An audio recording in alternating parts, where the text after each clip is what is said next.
શ્રી ગણેશાય નમો નમઃ. ઓમ નમો ભગવતે વાસુદેવાય નમો નમઃ.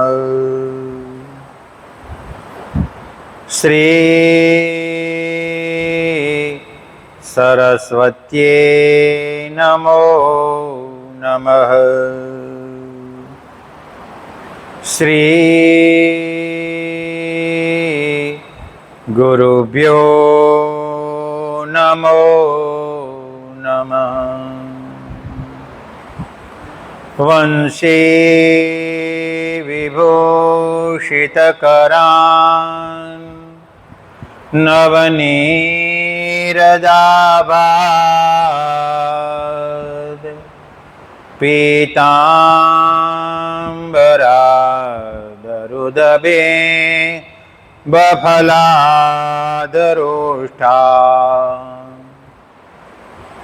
પૂર્ણેન્દુસુંદરમુખા અરવિંદનેત્રાદ કૃષ્ણાત પરમ કિમપિ તત્ત્વમહં ન જાને. કૃષ્ણાત્વદીયપદપંકજપંજરાન્તે અદ્યેવ મે વિશતુ માનસરાજહંસ. પ્રાણપ્રયાણ સમયે કફવાતપિત્તે કંઠાવરોદન વિદ્યો સ્મરણં કુતસ્તે. કંઠાવરોદન વિદ્યો સ્મરણં કુતસ્તે. શંકરં શંકરાચાર્યં કેશવં બાદરાયણં સૂત્રભાષ્યકૃતો વંદે ભગવન્તો પુનઃ પુનઃ. વાગીરથાવિવ સંપૃક્તો વાગીરથા પ્રતિપદયે જગતઃ પિતરો વંદે શ્રી પાર્વતી પરમેશ્વર. અજ્ઞાનતિમિરાંધસ્ય જ્ઞાનાંજનશલાકયા ચક્ષુરમિલિतं યેન તસ્મૈ શ્રી ગુરુવે નમઃ. ગુરુ બ્રહ્મા ગુરુ વિષ્ણુ ગુરુદેવો મહેશ્વર. ગુરુર સાક્ષાત પરબ્રહ્મ તસ્મૈ શ્રી ગુરુવે નમઃ. ધ્યાનમૂલં ગુરુમૂર્તિ પૂજામૂલં ગુરુપદમ મંત્રમૂલં ગુરુવાક્યમ મોક્ષમૂલં ગુરુકૃપા. શ્રી હરિ પરમાનંદમ ઉપદેષ્ટકમ એવા વ્યાપકમ સર્વલોક કારણામ તમ નમામ્યહમ. ભગવાન સદગુરુ પરમાત્માના ચરણોમાં વંદન કરી આજના પાવન પ્રસંગે પવિત્ર એવી એકાદશી અને અહીં સાક્ષાત આપણા ગુરુ મહારાજનો વાસ છે નિત્ય એવા શ્રીમન નથુરામ શર્મા મારા ગુરુને દંડવત પ્રણામ કરી અને આજે આપણે સત્સંગના બે વાક્ય ગુરુદેવને આપણી રજૂ કરીએ અને આપણી વાણીને પવિત્ર કરીએ. ગુરુદેવની કૃપાથી આજે આ મને જે તક મળી છે તો આપ સર્વેનો આભાર. શાસ્ત્રમાં ગુરુનું મહત્વ, જીવનમાં ગુરુનું મહત્વ, મનુષ્યમાં ગુરુનું મહત્વ એ આપણા ગુરુદેવે આપણને બતાવ્યું છે. પરમ ગુરુના સાનિધ્યમાં રહેવાથી આપણું જીવન સફળ થાય છે. સૌરાષ્ટ્રમાં બ્રહ્મનિષ્ઠ આવા શ્રીમદ નથુરામ શર્માના આશ્રિતો જે છે, પરંપરાગત એને જીવનની અંદર ધર્મ, અર્થ, કામ અને મોક્ષ ચારેય જે પુરુષાર્થો જે છે મનુષ્ય જીવનમાં, એમના નિશ્રામાં રહેવાથી એના સફળ થાય છે. પવિત્ર એવા ગુરુદેવના સાનિધ્યમાં હું તો છેલ્લા 40 વર્ષથી અહીં ગુરુદેવના દીક્ષા મેં લીધી છે. તો એ સમયથી દર ગુરુ પૂર્ણિમાને અવારનવાર અહીંયા આવતા જતા ગુરુના આશીર્વાદ લેવા આવીએ છીએ.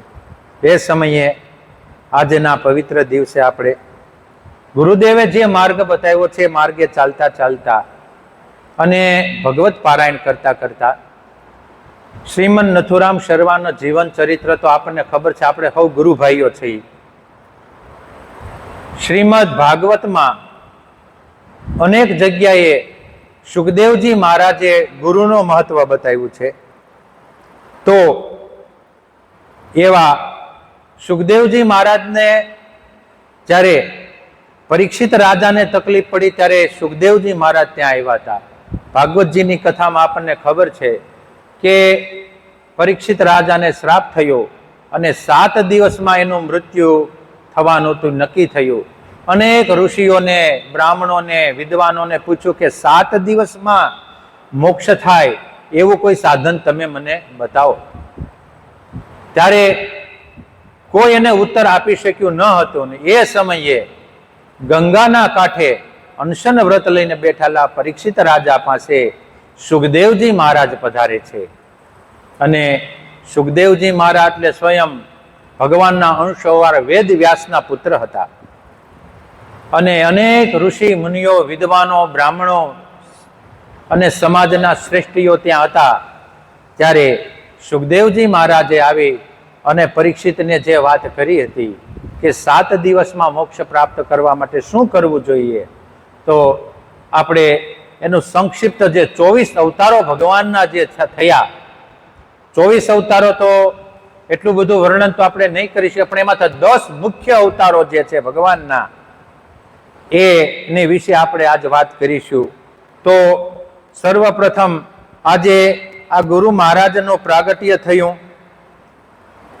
તો એની વાત કરતા આપણે વિક્રમ સંવત 1914માં શ્રી ગુરુ મહારાજ પિતાંબરજી એના પિતા અટક રાવળ હતી અને મોજીદળ ગામે નંદુબાના કુખેથી એમનું પ્રાગટ્ય થયું છે. નંદુબા અને પિતાંબરજી બંને ભગવત પરાયણ રહેતા હતા. ઘણા સમયનું આજે દાંપત્ય જીવન હતું, પણ સંતાન સુખ પ્રાપ્ત થતું ન હતું. સંતાન જન્મતા પણ દેવ થઈ જતા હતા. આવી મુશ્કેલી હતી. એ સમયે એક વખત કોઈ સંત મહાત્મા પધાર્યા છે અને પિતાંબરજી એને ભોજન પ્રસાદ માટે ઘેરે લાવે છે, ભોજન કરાવે છે અને કુશળ સમાચાર પૂછે છે. તો નંદુબા સેજ ગળગળા થઈને કહેવા લાગ્યા કે મહારાજ, બીજું તો કાંઈ તકલીફ નથી, પણ શેર માટીની ખોટ છે.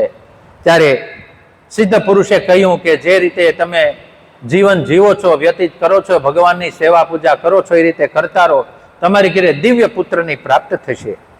અને આ સંતના વચનમાં શ્રદ્ધા રાખી પિતાંબરજી અને નંદુબા જીવન વ્યતીત કરે છે. અને યોગ્ય સમયે આસો મહિનાની અંદર અંજવાળી ત્રીજની ઉપર ચોથ, અને એ સમયે વિક્રમ સંવત 1914 રાત્રે 8 વાગ્યે દિવ્ય પુત્રની પ્રાપ્તિ થાય છે. એ સમયે અંગ્રેજી તારીખ હતી 10/10/1858. નામકરણ સંસ્કાર કરવામાં આવ્યા છે. નથુરામ એવું એમનું નામ રાખેલું છે. નામ તો એનું નાથું હતું, પણ લઘુ નામ, જેમ આપણે કોઈનું કેશવ નામ હોય તો કેશુ કહીએ, માધવને મધુ કહીએ, ભગવાન નામ હોય તો ભગુ કહીએ, એ રીતે નથુ એનું ઉપનામ પડ્યું છે. અને દિવ્ય પુરુષ પ્રાપ્ત થયા છે. ધીરે ધીરે ધીરે કરતા બાળપણમાંથી મોટા થવા લાગ્યા છે. યોગ્ય સમય એના યજ્ઞોપવિત સંસ્કાર પણ કર્યા. ભણ્યા, પાઠશાળામાં રાજકોટ પણ ભણવા ગયા અને ધીરે ધીરે ધીરે કરતા ભગવાનમાં એટલા લીન થયા કે યોગની અંદર એટલા આગળ વધ્યા છે. અત્યારે આપણે યોગ એટલે કસરત કહીએ એવો યોગ નહીં, પણ યોગ એટલે આજે શરીરની અંદર એવા ક્રિયાઓ કરવી કે જેથી આપણને બ્રહ્મની પ્રાપ્તિ થાય છે. તો આવા શ્રી ભગવાનને અનેકને માર્ગદર્શન આપ્યું છે. આપણે શ્રીનાથ ચરિતામૃતની અંદર એમના જે રચેલા જે છે અનેક પુસ્તકો એમાં આપેલું છે કે અનેક એમણે પરચા પણ બતાવ્યા છે. મૃત્યુ શૈયા ઉપર પોઢેલા ભક્તો હતા એને સજીવન કર્યા છે. તો એ સમયે આપણે ગુરુદેવનું જે 10 ચરિત્ર ગાવાના છે એમાં સર્વપ્રથમ આજે 10 ભગવાનના જે અવતારો છે પહેલામાં પહેલો ભગવાનનો મત્સ્ય અવતાર થયો છે. આ બ્રહ્માંડમાં બ્રહ્માના મુખથી જ્યારે વેદ સરી પડ્યા અને હયગ્રીવે જઈ અને તેને હરી લીધા, એ સમયે આ વેદ પરત મેળવવા માટે હરિએ જે અવતાર લીધો હતો એને મત્સ્યતણો અવતાર કહેવામાં આવે છે. અને વાત પ્રમાણે પ્રલય થયો, પ્રગટ થયા ત્યારે ભગવાનને એને મત્સ્ય અવતાર તરીકે ઓળખવામાં આવે છે. ભગવાનના જે મુખ્ય 10 અવતારો છે એમાં પહેલો મત્સ્ય અવતાર, પછી કચ્છપ કાચબો, પછી વરાહ અવતાર, ત્યાર પછી નૃસિંહ અવતાર, વામન, પરશુરામ, રામ, કૃષ્ણ, બુદ્ધ ભગવાન અને કલ્કી અવતાર છે. આ 10 મુખ્ય અવતારો. ટોટલ 24 અવતારોમાં અમુક ક્ષણવાર માટે થઈ. એમાં પૃથુ અવતાર છે, હરિ અવતાર જે ગજેન્દ્રને મોક્ષ આપ્યો હતો ભગવાને, હંસ, મનુ મહારાજ, યજ્ઞ, હરિ, ધ્રુવ ભગવાન ને ધ્રુવે જ્યારે તપ કર્યું ત્યારે જે પ્રગટ થયા હરિ ભગવાન, ત્યારે પછી હયગ્રીવ, ઋષભદેવ, ધન્વંતરી, નર અને નારાયણ, કપિલ ભગવાનનું પ્રાગટ્ય થયું, પછી સનકાદિક ઋષિઓ, દત્તાત્રેય અને વેદ વ્યાસ. આ રીતે કુલ 24 અવતારો છે. એમાં મુખ્ય 10 અવતારની આપણે વાત કરીશું. તો સર્વપ્રથમ મત્સ્ય અવતાર, એમાં શ્રીમદ ભાગવતમાં પાછો આ ક્રમ પ્રમાણે આપેલો નથી. ક્યાંકમાં વળી પહેલો વરાહ અવતાર તો બીજો અવતાર પાછો બીજો, પણ ક્રમ આ બતાવેલો પહેલો મત્સ્ય અવતાર થયેલો છે. સમયકાળ અનુસાર જેવી વાત આવતી હતી એવી સુખદેવજીએ વાત કરેલી છે. શ્રીમદ ભાગવતમાં 8મા સ્કંદમાં 24મા અધ્યાયમાં મત્સ્ય અવતારની કથા આવે છે. જ્યારે બ્રહ્માજીનો નિંદ્રકાળ હતો અને એ સમયે બ્રહ્માજીના મુખમાંથી વેદો સરી પડ્યા અને હયગ્રીવ નામનો એક અસુર હતો તે વેદને ચોરી અને લઈ ગયો. હયગ્રીવનો આ કાર્ય હરિએ જાણી લીધું. આથી વેદોને પાછા મેળવવા માટે ભગવાને મત્સ્ય અવતાર ધારણ કર્યો છે. સત્યવત નામે એક રાજા હતા. એ ફક્ત જળ પીને જ ભગવાનની ઉપાસના કરતા હતા. આ સત્યવત રાજા અનાજ ગ્રહણ માત્ર જળ ઉપર જ રહેતા હતા અને રોજ પ્રાતઃ કાળમાં એનું આશ્રમની બાજુમાં સરસ મજાની નદી જાય અને એમાં સંધ્યા પૂજા કરવા જાય અને એમાં સૂર્યનારાયણને અર્ઘ્ય આપે છે. આ કૃષ્ણેન રજસા વર્તમાનો નિવેશયન્યમૃત્યમ ચ હિરણ્યેન સવિતા રથેન દેવો જાતિ ભુવનાનિ પશ્યન. આમ ખોબો લઈને જ્યાં અંજલિ આપે છે ત્યાં એક માછલી ત્યાંથી એના ખોબામાંથી પડી જોયું કે આ મારા ખોબામાં માછલી ક્યાંથી આવી ગઈ. આથી આ માછલીને એણે લઈને બાજુમાં જ્યાં નદીમાં હતું ત્યાં પાછી મૂકી દીધી. એટલે માછલી બોલી, અરે રાજા, આવડે મોટી નદીમાં તું મને મૂકી દઈશ તો મોટી મોટી મગરમચ્છો મને ગળી જશે, માટે તું મારું રક્ષણ કર. રાજા કહેવા લાગ્યા, ભાઈ તારું શું રક્ષણ કરવું? તો કે મને સલામત જગ્યાએ તમે મૂકો. એ સમયે આ સત્યવત રાજા પાસે કમંડળ હતું, જળનું ભરીને માછલીને એમાં મૂકી દીધી છે અને પોતાના આશ્રમ પાસે આવ્યા છે. ત્યારે સવાર જ્યાં થયું બીજે દિવસે ત્યાં માછલીનું સ્વરૂપ વધી ગયું અને કમંડળ નાનું પડવા લાગ્યું. માછલી કહેવા લાગી કે અમે આની કરતા મને મોટી જગ્યા આપો. ત્યારે આ સત્યવત રાજાએ મોટો એક કુંડ બનાવ્યો અને એમાં એ માછલીને મૂકે છે. તો ધીરે ધીરે કરતા એ કુંડમાં ન સમાય એવડું શરીર એનું થઈ ગયું. વળી પાછી બોલી કે હજી મને મોટું સ્થળ બતાવો. અને એ સમયે આ સત્યવત રાજા કહેવા લાગ્યા છે કે તમારું શરીર એટલું વધે, મને લાગે તમે કોઈ સામાન્ય માછલી નથી, તમે કોણ છો? ત્યારે માછલી કહેવા લાગી કે 7 દિવસ પછી પ્રલય આવશે અને એ સમયે આખી આ સૃષ્ટિ ડૂબી જશે અને ત્યારે આ પ્રાણીઓ, વેદો અને આ વનસ્પતિના બીજ આ બધાને સૂક્ષ્મ રીતે તમે લઈ અને તમારી પાસે એક હોડી આવશે અને એ હોડીમાં લઈને તમે બેસી જજો અને હું ત્યારે માછલી સ્વરૂપે આવીશ અને હોડીને વાસુકી નાગનું દોરડું કરીને મારે શિંગડા સાથે બાંધી દેજો અને જ્યાં સુધી આ પ્રલય કાળ રહેશે ત્યાં સુધી હું તમને આ પાણીમાં તમને તારતી રહીશ અને પછી ફરી વખત નવો કલ્પ શરૂ થશે ત્યારે એ જે તમે બીજ સાચવી રાખ્યા હોય અને જે કઈ સંસ્કૃતિ ફરી વખત તમે રોપજો, એટલે ફરી વખત સંસ્કૃતિનો ઉદય થશે. આ રીતે માછલી એટલે સ્વયં વિષ્ણુ ભગવાન હતા અને એમના કહેવા પ્રમાણે આ સત્યવત રાજાએ એના આશ્રમની અંદર 7મા દિવસ જ્યાં થયો તો ભયંકર પ્રલય આવ્યો છે. પ્રાણીઓ, વનસ્પતિ બધા ડૂબવા લાગ્યા અને એમના સૂક્ષ્મ સ્વરૂપો લઈ સત્યવત રાજાએ એક બાજુ મૂકી દીધા અને ત્યાં તો આખી પૃથ્વી ડૂબવા લાગી છે. પોતે પણ એમાં ડૂબવા લાગ્યા. એ સમયે દિવ્ય એવી એક હોડી આ રાજા પાસે આવી છે. એની અંદર આ માછલીના કહેવા પ્રમાણે આજે સત્યવત એમાં બેસી ગયા અને એમાં વનસ્પતિના બીજ અને જે કાંઈ દિવ્ય એમાં બધું હતું એમાં રાખી દીધું અને એ સમયે એક માછલી આવી અને વાસુકી નાગનું એ દોરડું કરીને એના સિંગ સાથે બાંધી દીધું અને એ પ્રલય કાળ સુધી માછલી આ હોડીને તરાવતી રહી છે. ધીરે ધીરે કરતા આ બ્રહ્માજીની રાત્રિ પૂરી થઈ એટલે એમાં હજારો વર્ષો વીતી ગયા અને ફરી વખત પ્રલય શમ્યો અને એ સમયે રાજા ફરી વખતે આ બધી જે વનસ્પતિના બીજ વગેરે વાવ્યા અને એના થકી ફરી વખત આ સૃષ્ટિનું સર્જન થયું છે. અને આ રીતે પહેલો મત્સ્ય અવતાર ભગવાને આ લીધો એની કથા આપણે સારી. બોલો સદગુરુ ભગવાન કી જય.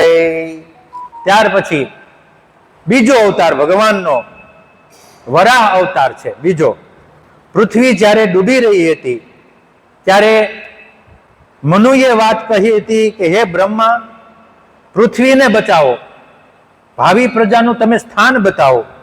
બ્રહ્માનું આ એનું જે તેજ છે એ વિલાઈ ગયું છે, હવે ફરી વખત જળહળે એવું કંઈક કરો. અને એ સમયે બ્રહ્માજીના નાકમાંથી એ નાનું એવું એક જંતુ નીકળ્યું અને એના વરાહ સ્વરૂપ ધારણ કર્યું. એને વિશાળ થઈ અને એમણે આ ડૂબેલી પૃથ્વીને લાવી અને સ્થાપી. એ વરાહ અવતાર છે. આ કથા શ્રીમદ ભાગવતમાં 3જા સ્કંદમાં આપેલી છે. એ સમયે એક વખત જ્યારે પૃથ્વી ડૂબેલી હતી અને ભગવાન આદિ નારાયણ વિષ્ણુ જેને આપણે કહીએ છીએ, એનું નામ બીજું આદિ નારાયણ છે. ભગવાન વિષ્ણુ એટલે જે આપણે ચતુર્ભુજ સ્વરૂપે જોઈએ છે કે જેની ઉપર શેષનો ફેણનો આજે છત્ર છે અને પોતે આજે શેષની શૈયા ઉપર પોઢેલા છે. માતા લક્ષ્મીજી એના પગચંપી કરી રહ્યા છે. એ વિષ્ણુ, બ્રહ્મા વિષ્ણુ ને મહેશમાં એ વિષ્ણુ, પણ આદિ નારાયણ જે છે એ તો એના કરતા પણ એક દિવ્ય તેજ છે જે કે જે સમુદ્રમાં પોઢેલું છે. આ બધું આખી આ બ્રહ્માંડ જે આપણને દેખાય છે, રાત્રે જે તારા દેખાય છે, ગ્રહો દેખાય છે, આ બધું આ નિત્ય પ્રલય આવે એક સમયે, ત્યારે બધું એ નારાયણના પેટમાં બધું સમાઈ જાય છે. અને નારાયણ જે છે એ જળમાં પોઢેલા હોય છે.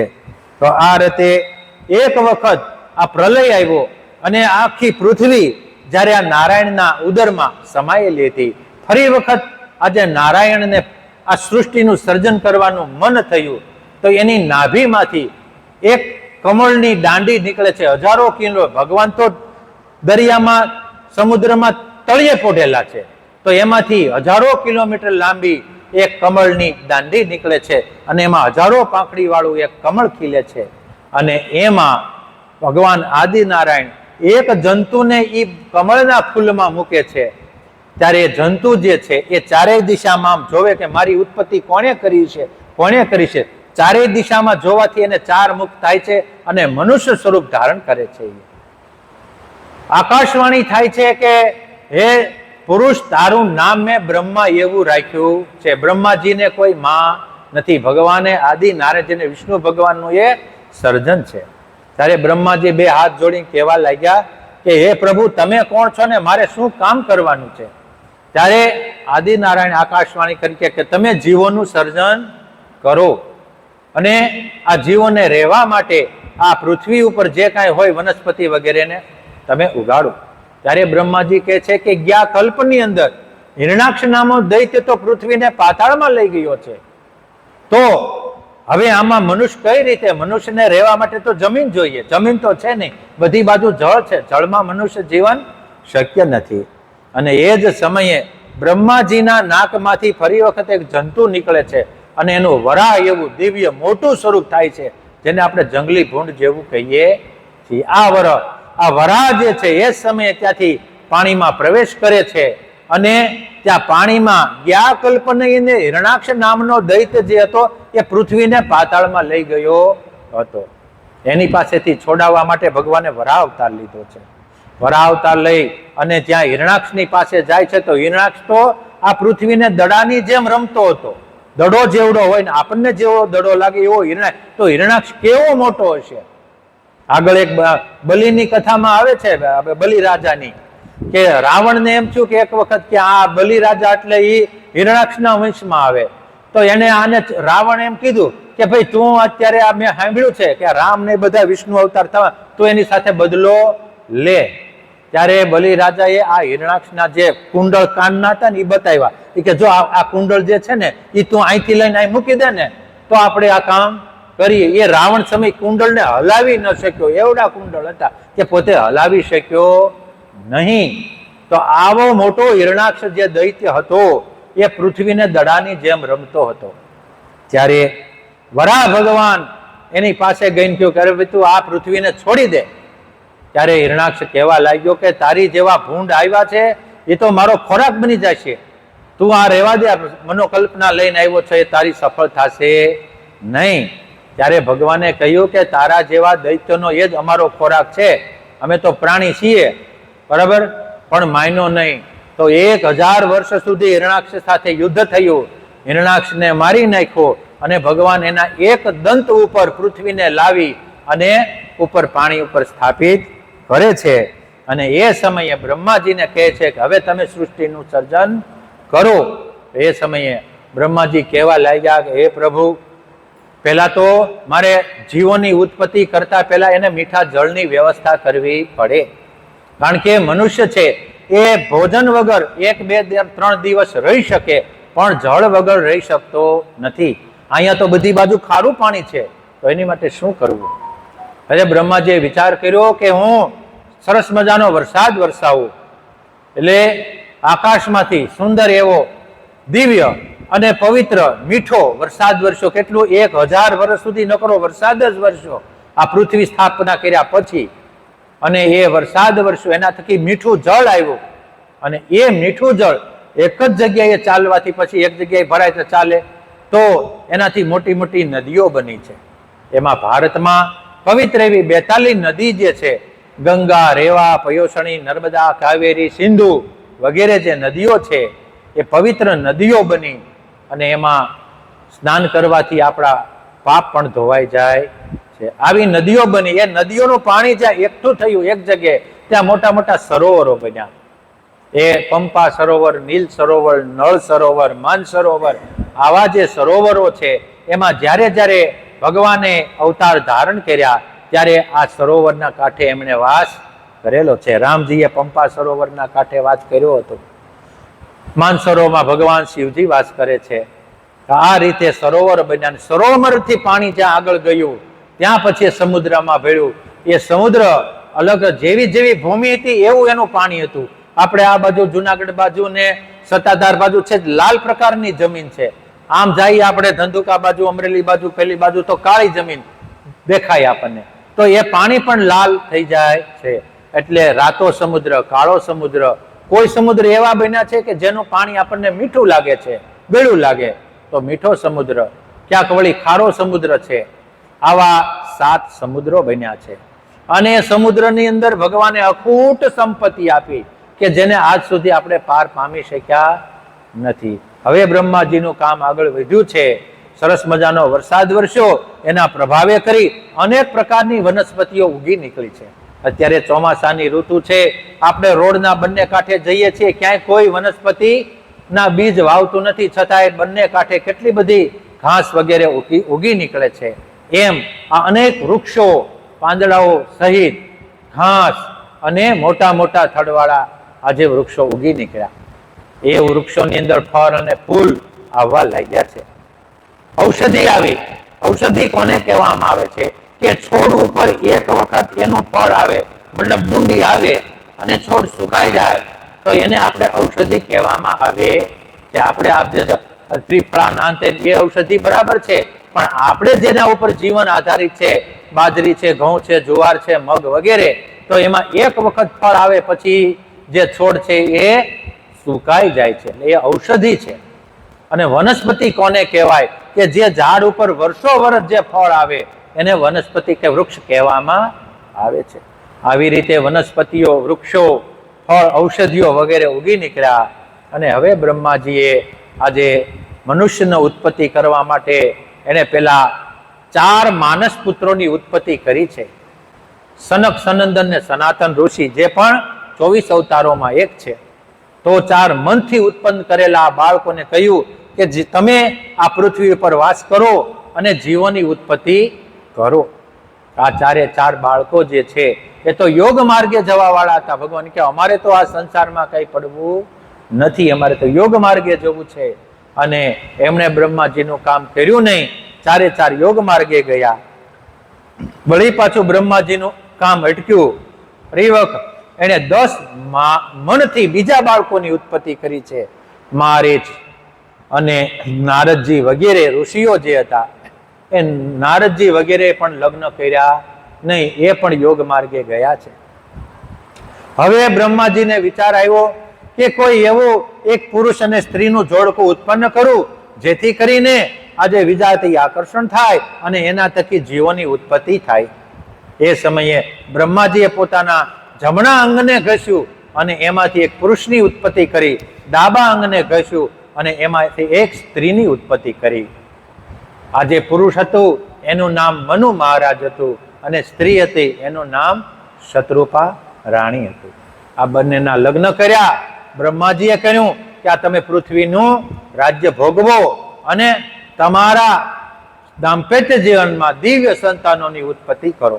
આ મનુ મહારાજ અને શત્રુપા રાણી ત્યાંથી નીકળ્યા અને પોતાના આશ્રમમાં વસવા લાગ્યા. ધીરે ધીરે ધીરે કરતા સમય જતા ભગવાનની કૃપાથી એને ત્યાં 5 સંતાનોની ઉત્પત્તિ થઈ છે. એમાં 2 પુત્ર હતા અને 3 દીકરી હતી. 2 પુત્ર હતા પ્રિયવ્રત અને ઉતાનપાદ. 3 દીકરી હતી દેવહૂતિ, આકુતિ અને પ્રસૂતિ. આ પ્રિયવ્રત એટલે એમાં ભગવાન રામ અને કૃષ્ણ પ્રગટ્યા છે. અને ઉતાનપાદ એટલે દૈત્ય અવતાર જેમાં ધ્રુવનું પ્રાગટ્ય થયું. ધ્રુવના પિતાનું નામ ઉતાનપાદ છે. દેવહૂતિ, આકુતિ અને પ્રસૂતિ, એમાં દેવહૂતિ દીકરીના એણે કરદમ ઋષિ સાથે લગ્ન કર્યા. સિદ્ધપુરમાં એમનો આશ્રમ હતો અને એને ત્યાંય કપિલ ભગવાનના 24 અવતારમાં એક અવતારનું પ્રાગટ્ય થયું છે. પછી આકુતિ પ્રસૂતિના પણ એમને ઋષિઓ સાથે લગ્ન કર્યા અને એના આ 5 સંતાનો થકી આ પૃથ્વી પર ધીરે ધીરે ધીરે ધીરે કરતા આ જીવોની ઉત્પત્તિ થવા લાગી છે. એમાં જે બ્રહ્માજીનું કામ હતું એ પૂરું થયું છે. વરાહ અવતાર જે હતો, ભગવાને આ રીતે પૃથ્વીનું સર્જન કર્યું છે અને મનુષ્યને રહેવાના નિયમ બતાવ્યા. 2 વાત બતાવી વરાહ અવતારમાં કે ભગવાને પૃથ્વીનો ઉદ્ધાર કર્યો અને એની ઉપર જળની સ્થાપના કરી અને જગતનું સર્જન કર્યું. અને બીજું, અત્યંત ઘમંડી એવો મહાબળવાન જે હિરણાક્ષ હતો એનો વધ કર્યો અને ઘમંડનો એનો નાશ કર્યો હતો. ભાગવતજીની કથાની અંદર તો આગળ ઘણું બધું આવે, પણ અહીં વરાહ ભગવાનની જે કથા જે છે આપણે સદગુરુને અર્પણ કરીએ છીએ. બોલો સદગુરુ ભગવાન કી જય. ત્યાર પછી ત્રીજો અવતાર કુર્મ અવતાર કહેવામાં આવે છે. તો કુર્મ અવતાર ક્યારે થયો? કે સમુદ્ર મંથન જ્યારે થયું ત્યારે મંદરાચલ પર્વત ડૂબે નહીં તે માટે ભગવાને કુર્મ એટલે કાચબાનો અવતાર લઈ અને પર્વત નીચે ટેકો આપ્યો હતો અને સમુદ્ર મંથનનું કાર્ય પૂરું કરાયું. એ કુર્મ અવતાર એ ત્રીજો અવતાર છે. એક વખત જ્યારે દુર્વાસા મુનિ જતા હતા એ સમયે વિદ્યાધરી નામની એક સુંદરી નીકળી અને એની પાસે સુંદર ફૂલની માળા હતી. એમણે દુર્વાસા મુનિને આપી, ભેટ કરી, પગે લાગી કે જય હો મહારાજ. દુર્વાસા મુનિએ માળા સ્વીકારી અને એમ થયું કે લાવ સ્વર્ગમાં આટો મારી આવું. ઋષિ મુનિઓ તો પહેલા સંકલ્પ કરે ત્યાં સ્વર્ગમાં જાય, સંકલ્પ કરે તો પાતાળમાં આવે, સંકલ્પ કરે તો કૈલાસમાં જાય, આવી શક્તિ હતી. તો દુર્વાસા મુનિને એમ થયું કે લાવો સ્વર્ગમાં ચક્કર મારું. તો એ સુંદર માળા લઈ અને દુર્વાસા મુનિ તો સ્વર્ગમાં ગયા. અને એ સમયે સ્વર્ગનો રાજા ઇન્દ્ર, એની કઈ શોભાયાત્રા નીકળી હતી. હાથી ઉપર બેઠેલા ઇન્દ્ર મહારાજ અને આમ શોભાયાત્રા થતી હતી. તો દુર્વાસા મુનિને એમ થયું કે લાવો આ તો કોઈ આ ઇન્દ્ર રાજા છે, એને હું આ ફૂલની માળા પહેરાવું, દિવ્ય છે. તો દુર્વાસા મુનિએ આ ફૂલની માળા જે હતી ઇન્દ્રને આપી. તો ઇન્દ્ર તો અતિ ઘમંડી હતો, એને એમ થયું કે આવા રાજા ઋષિ પાસેથી કઈ માળાની જરૂર નથી, એમ કરીને કાઢીને એને હાથીના મસ્તક ઉપર મૂકી દીધી. તો હાથી એને એમ થયું કાંઈક આવ્યું, એને આમ સૂંઢ લઈ અને માળા લઈ નીચે નાખી દીધી ને એની ઉપર પગ દઈને હાથી ચાલવા લાગ્યો. માળાનું અપમાન થયું. દુર્વાસા મુનિ ક્રોધાયમાન થયા, કહેવા લાગ્યા કે તું અતિ અભિમાની થઈ ગયો છે. ફૂલની અંદર સાક્ષાત લક્ષ્મીજીનો વાસ છે, ફૂલમાં સાક્ષાત લક્ષ્મીજીનો વાસ છે. આપણે ફૂલને ક્યાંય પડ્યા હોય તો એ પગે કચરતા નથી, માથે ચડાવી દઈએ. તો એ રીતે કીધું કે તે સાક્ષાત લક્ષ્મી અને ક્રોધી થઈ ગયો છે, તું અભિમાની થઈ ગયો છે. જા, તારો બંનેનો ના તારી લક્ષ્મીનો પણ નાશ થશે અને તારું ઘમંડ પણ ઉતરી જશે. હવે શ્રાપ લાગી ગયો. આ વાતની ખબર દૈત્યોને પડી કે ઇન્દ્રને શ્રાપ લાગી ગયો છે અને હવે લક્ષ્મી વિહોણો થઈ જશે. એટલે દૈત્યોએ બધા એક થઈ અને આ ઇન્દ્રને ત્યાં ચડાઈ કરી, સ્વર્ગલોકમાં ચડાઈ કરી. શ્રાપ લાગ્યો હતો દુર્વાસા મુનિનો, તો દૈત્યો બધા જીતી ગયા, ઇન્દ્ર વગેરે હારી ગયા અને દૈત્યોની બીકથી એન તેન પ્રકારે ગમે ત્યાં જઈને વસવા લાગ્યા છે. હવે એ દૈત્યોનો ત્રાસ વધી ગયો. ધીરે ધીરે ધીરે ધીરે કરતા આજે બધી જ જગ્યાએ દૈત્યોનો આવાજ થઈ ગયો છે. સ્વર્ગમાં જે જે દિવ્ય સ્વરૂપો હતા, બધા સ્થળ હતા ત્યાં. એમાં એક વખત આ દેવતાઓની માતા અને દૈત્યોની માતા બે જુદી પણ પિતા એક જ છે, બરાબર. કશ્યપ મુનિ જે છે એ દેવતાઓની માતાનું નામ અદિતિ, દૈત્યોની માતાનું નામ દિતિ. દૈત અને દેવો ના પિતા એક જ છે. તો એ સમયે આજે દેવતાઓ બધા આજે આ શાસન વિહોણા થઈ ગયા બધા અને દૈત્યોના કબજામાં આવી ગયા. એટલે માને ચિંતા થઈ અદિતિને, તારું મારા દીકરાઓ બધા મુશ્કેલીમાં આવી ગયા છે ને બહુ કરી. ત્યારે એમના પતિ ને પૂછ્યું કે મારા દીકરા હમણાં બહુ મુશ્કેલીમાં છે, તો તમે કાંઈક એનો ઉપાય બતાવો. ત્યારે ભગવાને કહ્યું એમના પતિદેવ કશ્યપ ઋષિએ કે વર્ષો પહેલા મને એક વખત બ્રહ્માજીએ એક વ્રત કીધું હતું કે તમારું કોઈ કામ અટકતું હોય તો આ વ્રત તમે કરો તો તમારું કામ બધું થઈ જાય, જેનું નામ છે પયો વ્રત. તો આ પયો વ્રત તું કર તો એના થકી તને 12 દિવસ, પય એટલે દૂધ, 12 દિવસ દૂધ ઉપર જ રહેવાનું છે. એ દૂધનું એ વ્રત કર્યું અને એના થકી એના પુણ્યનો ઉદય થયો છે. અને ત્યારે આજે આ ભગવાને દૈત્ય અને દેવોને કીધું કે તમે જઈ દેવતાઓને કહ્યું કે તમે જઈને અમૃત લઈ આવો, તમે દૈત્યોની સાથે યુદ્ધ કરશો તો તમને અમૃત મળશે અને અમૃત પીશો તો તમે મૃત્યુ પામશો નહીં. તો આ રીતે બંને મેળાવી અને આજે સમુદ્ર મંથન કર્યું છે અને એમાંથી એને અમૃત મેળવવાની પ્રાપ્તિ કરી. કીધું શું કે મંદરાચલ પર્વતને લઈ આવો અને એનું તમે વલોણું કરો અને તમે નાગનું આજે એનું નેતૃત્વ કરો અને એમાંથી એને વલોવજો. એક બાજુ દૈત્ય રહે, એક બાજુ દેવતાઓ રહેશે, જેના થકી આનો અમૃત નીકળશે. મંદરાચલ પર્વત લઈ આવ્યા છે, જ્યાં એને પાણીમાં સમુદ્રમાં મૂક્યો તો પર્વત તો ડૂબવા લાગ્યો, એટલે આધારનો.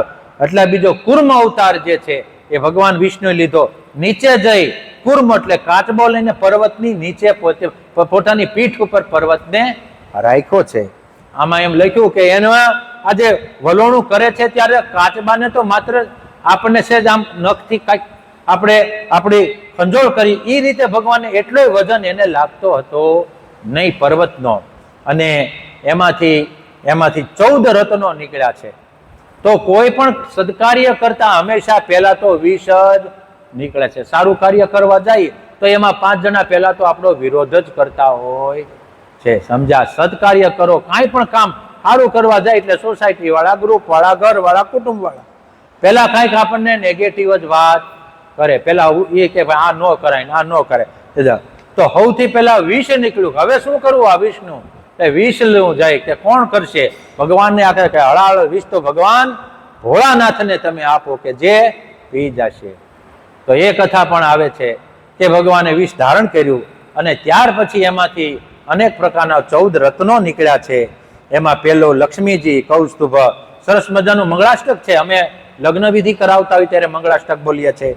લક્ષ્મી કૌસ્તુભ પારિજાત કસુરા ધનવંતરે ચંદ્રમા ગાવો કા મધુધાસુરેશ્વર ગજો રંભાદિદે વાંગના અશ્વ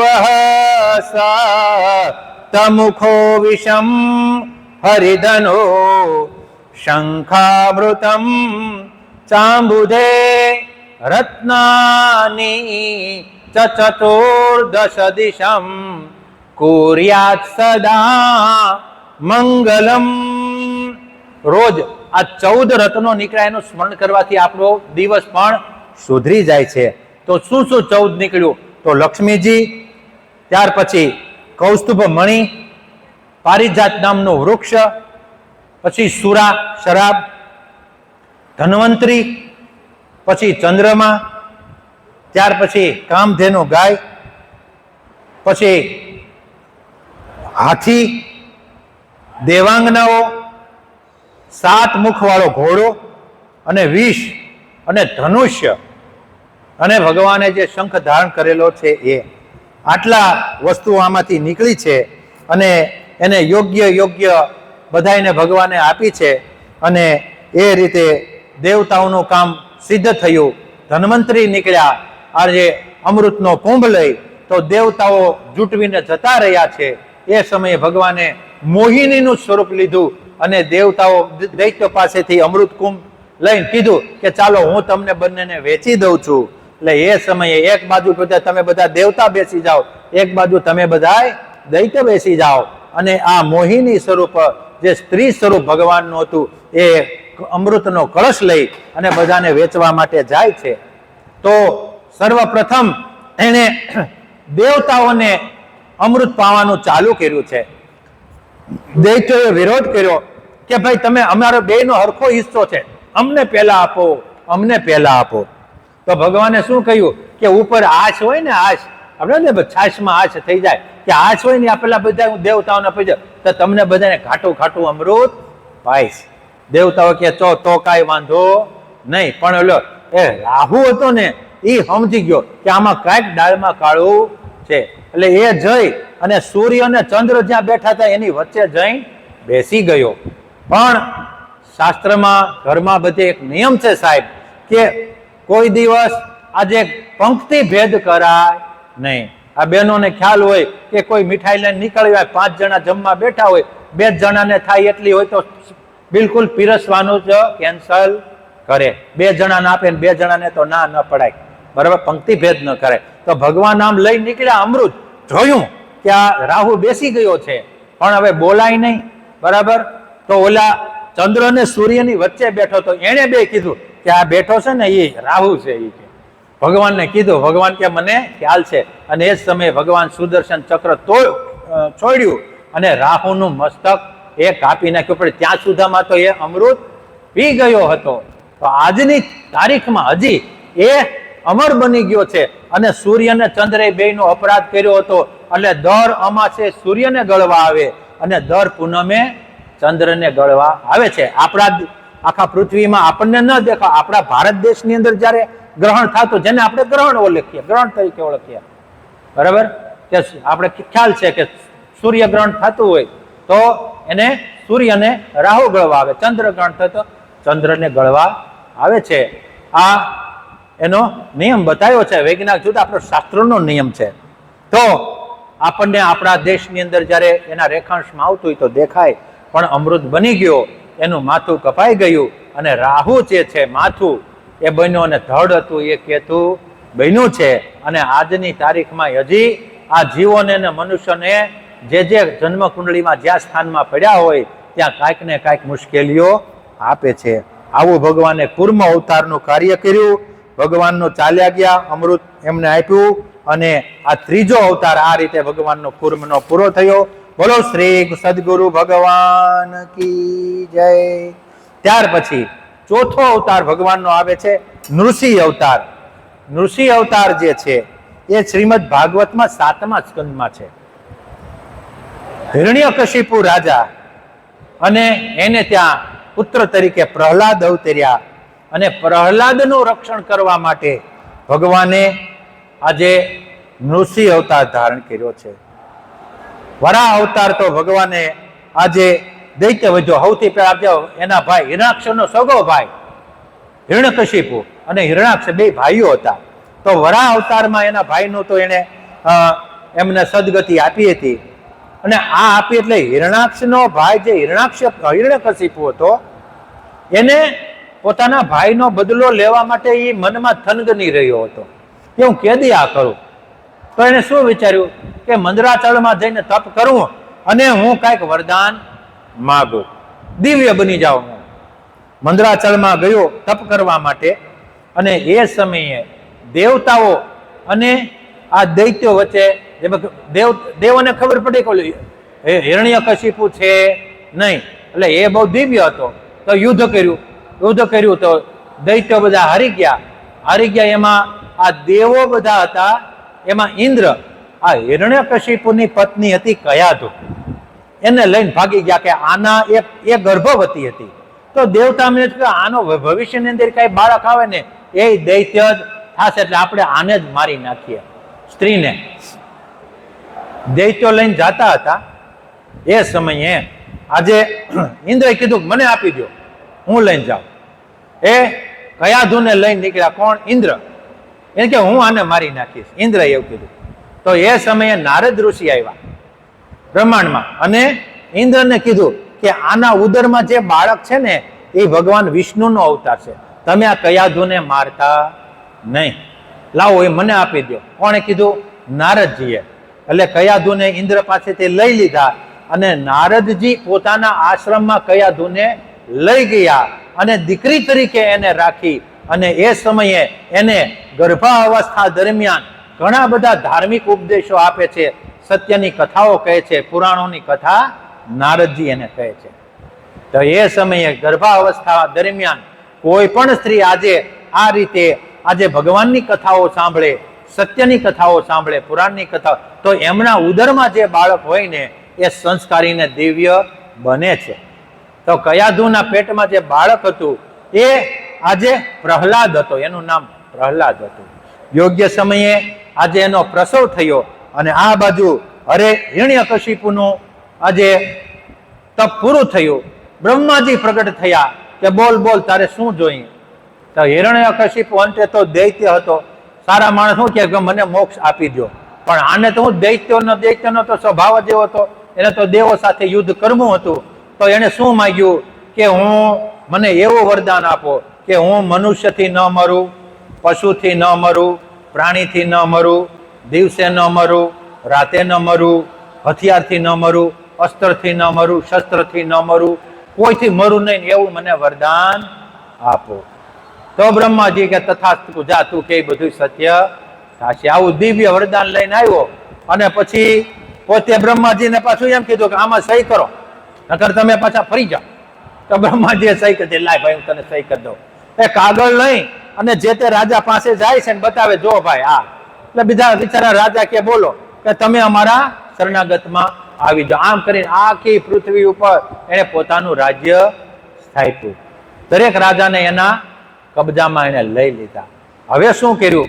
પછી વિચાર એ કર્યો કે આ દેવતાઓનું કાર્ય ક્યારે થાય કે એ લોકો જે છે યજ્ઞ કરે, પાઠ કરે, પૂજા કરે, જપ કરે, તપ કરે, એટલે દેવો બળવાન બને છે ને. એ કે આને જ બંધ કરી દો આપણે. તો એને શું કર્યું? જે બ્રાહ્મણો હતા, જે યજ્ઞ કરતા હતા, સત્કાર્ય કરતા હતા, એને બધાને કીધું તમે બંધ કરો, હું જ ભગવાન છું, મારી પૂજા કરો તમે. બરાબર? બ્રાહ્મણોને યજ્ઞ કરાવવાનું બંધ કર્યું, સત્કાર્યો કરાવવાના બંધ કર્યા, બધું બંધ કર્યું. ધીરે ધીરે કરતા આજે સૃષ્ટિમાં સારા કાર્ય બંધ થઈ ગયા. એના પ્રભાવે કરી અને આનો પ્રભાવ વધવા લાગ્યો છે. હવે આ પ્રહલાદનો તો જન્મ થયો, પણ એ તો દિવ્ય બાળક હતો ને, તો એને આજે ગુરુકુળમાં મૂક્યો છે, ગુરુના આશ્રમમાં. ગુરુનું મહત્વ જીવનની અંદર જુઓ. ગુરુ હોય આપણને માર્ગદર્શન કરે છે. ભલે આ દૈત્ય પુત્ર પ્રહલાદજી હતા, પણ ગુરુના આશ્રમમાં મૂક્યા, જેથી કરીને ગુરુ કોણ હતા? ચંડ અને અમર્ક. એ કોના? શુક્રાચાર્યના દીકરા. શુક્રાચાર્ય એટલે દૈત્યના ગુરુ. આ હિરણ્યકશિપના ગુરુ હતા શુક્રાચાર્ય. એના બંને દીકરા હતા, ચંડ અને અમર્ક. એ નગરની બહાર ત્યાં આશ્રમ હતો, ત્યાં બાળકોને બધાને ભણાવે. પણ આદેશ કોનો? આ હિરણ્યકશિપ. એટલે તમારે એમ કહેવાનું છે કે કોઈએ ભગવાનની ભક્તિ કરવાની નથી, કોઈએ સવારમાં પ્રાતઃસ્મરણ કઈ કરવાનું નથી, આપણા રાજાજી જ ભગવાન છે, આવું તમારે જ્ઞાન દેવાનું છે બધાને. આવું એના ગુરુના જે હતા, ગુરુને એવું કીધું. ગુરુ તો એના આશ્રિત હતા કે એમ કરવું પડે. પણ પ્રહલાદજી જે હતા એ તો દિવ્ય હતા, જેથી કરીને એને એના સાથી જે બાળકો હતા ને એને કહ્યું કે આ જે ગુરુજી કહે છે ને એ વાત ખોટી છે, ભગવાન જ સર્વસ્વ છે, આપણે સવારમાં એનું સ્મરણ કરવું જોઈએ, જમતા હોય તે ભગવાનને યાદ કરવા જોઈએ, આવું બધું કે. અને એમાં થોડી વાર પ્રાર્થના કરવી જોઈએ. એ સમયે બરાબર એ ધીરે ધીરે કરતા બાળકો, હું બાળક જે કે એવું કરે, તો એને પ્રહલાદ જે કે અમે બાળકો એવું અનુકરણ કરવા લાગ્યા છે ધીરે ધીરે કરતા. અને એક સમયે આ હિરણ્યકશિપુને એમ થયું કે લાવજી પાઠશાળામાં જવા દે જઈ કે મારો દીકરો કેવું ભણે છે. તો એને કીધું એના જે અનુચરોને કે જાઓ તમે તપાસ કરો કે પાઠશાળામાં કેવું ચાલે છે બધું અભ્યાસનું આન તેન. તો એમના જે સેવકો ગયા છે પાઠશાળામાં અને જોયું તો પ્રહલાદ ને બાળકોને બધા આમ સરસ મજાના કીર્તન કરતા હતા. શ્રી રામ જય રામ કીર્તન કરે બધા, અને ગુરુજી હારે કીર્તન કરે બધા. આવીને એમણે તો હિરણ્યકશિપુને કહ્યું કે ત્યાં તો બધા ભગવાનની ભક્તે બધા કીર્તન કરતા હતા, તો હું વાત કરો છો? તો કે હા, કે જવા દે, કે તો તું જા બધાને રોકી દે, કે કોઈને તું કીર્તન નહીં કરવા દેતો. પાછા ગયા અનુચરો, જોયું તો બધાને પકડીને આમ રોકવા લાગ્યા. તો એવો પ્રતાપ થયો કે એ જે દૂત હતા એ પણ કીર્તન કરવા ગયા, એને પણ એવો કરંટ લાગી ગયો કે એ કીર્તન કરવા લાગ્યા. ઘણો સમય થયો, પાછા આવ્યા નહીં. તો આ હિરણ્યકશિપુને એમ થયું કે આ દૂત કેમ આવ્યા નહીં, લાવ મને જવા દે, શું કરે છે. ત્યાં જ્યાં જોયું ત્યાં તો દૂત ને પ્રહલાદ ને બાળકો બધા ભગવાનના કીર્તન કરે નાચે છે. અને એ સમયે એને ક્રોધ થયો, ઉભા રહ્યો, આમ રાડ નાખી અને એક જણાને જ્યાં પકડ્યો ત્યાં તો બધા ઉભા રહી ગયા. કારણ કે પોતે પાપી માણસ હોય એને એનો કરંટ લાગ્યો નહીં. જે નિર્દોષ માણસો હતા એને ભગવાનનો, આપણે કોઈ પણ જગ્યાએ ભજન ભાવ કીર્તન થતો હોય તો સહેજે ભલે આપણને આવડતો, પણ આપણા શરીરની અંદર સહેજ ભાવ તો આવે ને. તો એને પણ એના શરીરને તો ભગવાન પ્રત્યે વેર હતો, એને કાંઈ ભાવ આવ્યો નહીં. અને એ જે ગુરુ ચંડ અને અમર્કને બોલાવ્યા, શું કરો છો, આ તમને શું કીધું છે અને શું કરો? મહારાજ માફ કરજો, પણ અમે જે કહી છે પ્રહલાદ માનતા જ નથી કે, અને એ નકરું ભગવાનની જ વાત કર્યા કરે છે, અને આ બાળકોને પણ એ જ કરાવે છે. હવે શું કરવું તમે કહો? ચાલો એ કે તો લાવો. પછી એને પ્રહલાદને ત્યાંથી લઈ લે છે. અને કથા આવે કે આજે પ્રહલાદને ઉકળતા પેલા તેલમાં નાખે છે તો એમાં પણ સજીવન થાય છે. અને છેલ્લે ઓલી હોલિકા જે છે એની બેન, એને આજે એ બળી ન જાય એવું વરદાન છે, તો એ મોટો કાષ્ટનો આજે ઢગલો કરે છે, એમાં હોલિકાને બેસાડી અને પ્રહલાદને અંદર બેસાડે છે અને આગ ચાપે છે. તો હોલિકાને નહીં બળવાનું વચન હતું, છતાં હોલિકા બળી જાય છે અને પ્રહલાદ બચી જાય છે. એ સમયે હવે એને થાય કે આનો કઈ રીતે હવે ઉપાય કરવો, અને બહુ ક્રોધાયમાન થાય છે કે લાવ એક કામ કરું કે મોટો એક લોખંડનો હું સ્તંભ તપાવું અને એની અંદર પ્રહલાદને કહું કે તું બથ ભરી લે તો ઓટોમેટિક બળી જશે. આવી મોટી સભા ભરાણી છે અને એમાં એ સમયે આજે મોટો ધગધગતો સ્તંભ આજે ઊભો કર્યો અને પ્રહલાદ ત્યાં બેસાડ્યા અને કીધું, હિરણ્યકશિપુએ, બોલ આ સ્તંભમાં કોણ દેખાય છે તને? અને એ સમયે પ્રહલાદજીને એમાં નાની કીડીની હાર જાતી એને જોઈ, લોખંડના સ્તંભમાં, ધગધગતા સ્તંભમાં દેખાણી. પ્રહલાદજીને આમ જોયું કે આમાંથી કીડીઓ ચાલી જાય. ભલે એને તમે તો કે હું તો કે આમાં મારો વિષ્ણુ ભગવાન છે, આમાં મારો ભગવાન છે. એ કે તારો ભગવાન હોય તો બથ ભરી લે. અને એ સમયે દોડીને પ્રહલાદજી જ્યાં સ્તંભને આજે બથ ભરી, ત્યાં તો આ સ્તંભ ફાટ્યો અને એમાંથી આજે નૃસિંહ સ્વરૂપ પ્રગટ થયું છે. અને એ સમયે બરાબર આ આખા દિવસનો સંધ્યા સમય થયો હતો. ઉઠી અને જે સિંહાસન ઉપર બેઠેલો હિરણાક્ષને ખેંચી અને ભગવાન આજે એના દ્વાર આગળ રહી જાય છે. નૃસિંહ એટલે ભગવાનનું અડધું શરીર કેવું છે સિંહનું અને અડધું મનુષ્યનું. એને વરદાન માંગ્યું હતું ને કે મનુષ્ય ન મારી શકે, પશુ પણ ન મારી શકે. તો એ સમયે આજે આ ભગવાન એવો અવતાર લીધો છે કે અડધું પશુનું છે ને અડધું માનવનું છે. લઈ અને પોતાના ખોળામાં હિરણ્યકશિપુને લીધો અને લઈને પોતાના મોટા મોટા નખ હતા આમ કરીને આમ મારી છાતી ચીરી નાખી. અને એ સમયે બોલે તારું ઓલો બ્રહ્માજીએ કાગળ આપ્યો ને કાઢતું તો નથી કાઢવો. તું કે બોલે અટાણે સાંજ છે કે દિવસ? અને બરાબર દિવસ આથમતો હતો. એ કે સાંજે નથી ને દિવસ નથી. હું પશુ છું કે મનુષ્ય? તો તમે પશુ પણ નથી ને મનુષ્ય પણ નથી. આ મારા જે હાથમાં નખ જે છે એ જીવતા છે કે મરેલા? તો કે જીવતાય નથી ને મરેલાય નથી. આમાં આપણે વધેલા કાપી નાખીએ તો પીડાય ન થાય, જીવતો કાપી નાખીએ તો દરદ થાય. બરાબર? અસ્ત્ર નથી, શસ્ત્ર નથી, જીવતું હથિયાર નથી, મરેલું હથિયાર નથી. અને એ સમયે આ દૈત્યને ભગવાને મારી નાખ્યો છે. ત્યારે પ્રહલાદજી ઉભા થઈ ભગવાનની વિનંતી કરી અને એ સમયે રૌદ્ર રૂપ લીધું, ક્યાંય સમતો નથી. અને એ સમયે આજે પ્રહલાદજીએ ભગવાનને પોતાના ખોળામાં લીધા, સિંહાસન ઉપર બેઠા છે અને હાંફી રહ્યા છે. હવે એ સ્વરૂપ કેમ ધીમું કરવું એ બધા વિચાર કરે. ત્યાં નારદજી આવ્યા છે, ત્યાં કેમ કરવું? તો કે એક કામ કરો, તમે લક્ષ્મીજીને બોલાવો. આ ભગવાનનો તો કે હારા હારા જે છે ને એ પોતાના ધર્મ પત્ની આવે તો શાંત થઈ જાય. કે સમજા ગમે એવો ક્રોધ હોય તોય, પણ એટલે ભગવાન આ શાંત થઈ જાય છે. લક્ષ્મીજીને તેડી આવ્યા વૈકુંઠમાંથી. અને લક્ષ્મીજી આવ્યા, લક્ષ્મીજીને ત્યાંથી કહ્યું, અરે હું મારા ઘરવાળાને હમણાં શાંત કરી દઉં, ચિંતા કરોમાં. એને તો ગર્વ આવી ગયો લક્ષ્મીજીને. અને આવ્યા છે ત્યાં અને જોયું ત્યાં તો ભગવાનનું રૌદ્ર રૂપ. બી ગયા કે ભાઈ આ મારાથી ન થાય. ભગવાને આમ કર્યું કે લક્ષ્મીજી ભાગી ગયા. અને એ સમય ત્યાર પછી નારદજી આવ્યા કે જેને માટે આ અવતાર લીધો છે ભગવાને, એની વિનંતી થશે તો ભગવાન સમી જશે. તો કોની માટે? પ્રહલાદ માટે અવતાર લીધો. પ્રહલાદને વિનંતી કરી કે હે પ્રભુ તમે આ અવતારને આ સમી જાય એવો પ્રાર્થના કરો. પ્રહલાદે ભગવાનની પ્રાર્થના કરી છે અને એ સમયે ભગવાને પોતાનો અવતાર સમાવી દીધો અને પ્રહલાદને આજે વરદાન આપ્યા. અને એના કુળની અંદર ત્યાર પછી કોઈ આવા અશુભ કર્મો કરનારા બન્યા નથી. આવો ચોથો અવતાર જે છે નૃસિંહ અવતાર આપણે આજે ભગવાનને અર્પણ કરીએ. બોલો શ્રી નૃસિંહ અવતાર કી જય, શ્રી સદગુરુ ભગવાન કી જય. ત્યાર પછી પાંચમો અવતાર વામન અવતાર આવે છે. વામન અવતાર બલિરાજાને આજે દંડ દેવા માટે ભગવાને આ લીધો છે કે એ સમયે આ જે બલિરાજા પણ પ્રહલાદના કુળમાં જ થયા છે અને એ સમયે પોતે તો પછી ભલે આજે દૈત્ય હતા પણ ભગવાનનું જ્યારે કોઈ કૃપા આપણી ઉપર હોય, ગુરુદેવની કૃપા હોય, ત્યારે આપણા સંતાનો હંમેશા સુખી રહે છે. માટે હંમેશા ગુરુના શરણ, ગુરુ જે માર્ગે બતાવ્યો એ ગુરુએ ચાલવું. સમજ્યા? આ સમયે જે ભગવાને બ્રહ્માજીએ જે બતાવેલું છે એ માર્ગે આપણે ચાલવું. તો આ વામન અવતાર શ્રીમદ ભાગવતમાં આજે 8મા સ્કંદમાં આવે છે.